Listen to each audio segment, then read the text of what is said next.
Assalamualaikum warahmatullahi wabarakatuh. Saya Krisna Lewinsky dari kelas Komputer Akuntansi dengan NPM AK 2110012 Komunikasi Bisnis dengan dosen pengampu Bapak Dr. Wisman Bedi MKom MM MSI. Kali ini saya akan menjelaskan tentang memahami komunikasi bisnis dan komunikasi antar bisnis untuk mengisi materi tugas UTS 2023. Pengertian komunikasi, suatu proses pertukaran antar individu melalui sistem yang biasa atau lazim, baik dengan simbol-simbol, sinyal-sinyal maupun perilaku atau tindakan. Proses yang menggambarkan orang-orang bermaksud memberikan pengertian melalui pengiriman berita secara simbolis dapat menghubungkan para anggota di berbagai organisasi. Komunikasi pengertian penyampaian dan pemahaman suatu maksud. Penyampaian maksud suatu pesan yang diterima dalam suatu bentuk yang dapat diterjemahkan oleh penerima. Memahami pesan, belum tentu penerima setuju dengan pesan. Bentuk komunikasi verbal. Komunikasi yang digunakan untuk menyampaikan pesan-pesan bisnis kepada pihak lain, baik secara tertulis maupun lisan, seperti membuat dan mengirim suatu penerimaan pesan atau penolakan kerja melakukan chatting dengan teman di internet. Komunikasi yang sering digunakan dalam dunia bisnis adalah berbicara atau menulis, mendengar, dan membaca. Bentuk komunikasi nonverbal. Komunikasi yang digunakan dengan tanpa kata-kata, bisa dalam bentuk gerakan tubuh, bahasa tubuh sebagai alat untuk berkomunikasi dengan orang lain, mengerutkan dahi untuk menunjukkan berpikir keras, membuang muka untuk menunjukkan sikap tidak senang atau antipati kepada orang lain, suara dengan maksud tertentu, atau peringatan, image yang mengendalikan atau mendorong perilaku-perilaku situasional yang membawa suatu maksud. Komunikasi nonverbal tujuan memberikan informasi, mengatur alur suatu percakapan, mengekspresikan emosi, memberi sifat melengkapi, menentang atau mengembangkan pesan-pesan verbal, mengendalikan dan mempengaruhi suatu orang lain, mempermudah tugas-tugas khusus karena dapat ditunjukkan secara langsung.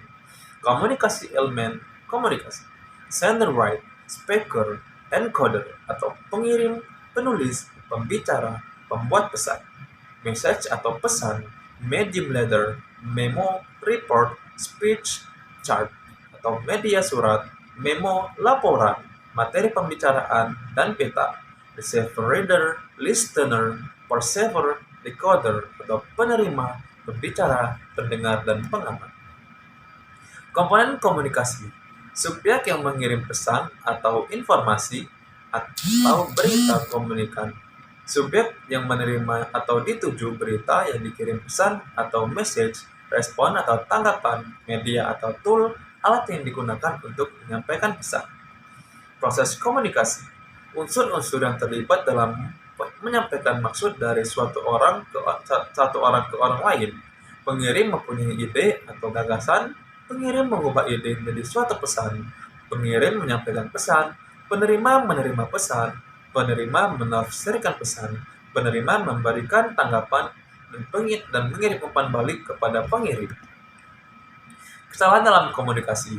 Masalah dalam mengembangkan pesan atau simbol yang digunakan untuk membawa maksud suatu pesan isi dari pesan itu sendiri, pilihan dari bentuk pesan, gangguan dalam suatu pesan, masalah dalam menyampaikan pesan atau encoding, pengaruh dari keahlian, kemampuan, dan pengetahuan dari pengirim atas proses pengkodean suatu pesan, sistem budaya sosial si pengirim.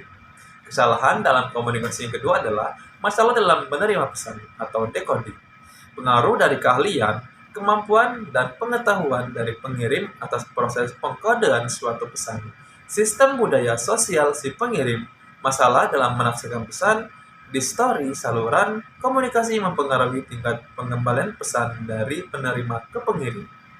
Masalah media atau saluran komunikasi sebagai saluran yang dipilih pengirim untuk membawa suatu pesan. Memperbaiki komunikasi gunakan umpan balik, yaitu menyederhanakan bahasa, menyimak dengan aktif, kendala emosi, perhatikan isyarat nonverbal, gunakan komunikasi tatap muka, peka terhadap dunia penerima pesan, Gunakan bahasa yang langsung dan sederhana. Yang terakhir adalah 4 fungsi komunikasi. Yang pertama ada pengendalian. Tindakan komunikasi formal dan informal untuk mengendalikan perilaku individu dalam organisasi. Yang kedua adalah motivasi. Komunikasi yang jelas bagi karyawan apa yang harus dilakukan, bagaimana sebaiknya mereka melakukannya, dan dapatkah mereka melakukannya untuk meningkatkan kinerja. Yang ketiga adalah ungkapan emosi. Interaksi sosial dalam bentuk komunikasi kelompok kerja yang menyediakan cara bagi karyawan untuk menunjukkan diri mereka sendiri. Dan yang terakhir adalah informasi, yaitu individu dan kelompok kerja yang membutuhkan informasi untuk membuat keputusan atau bekerja.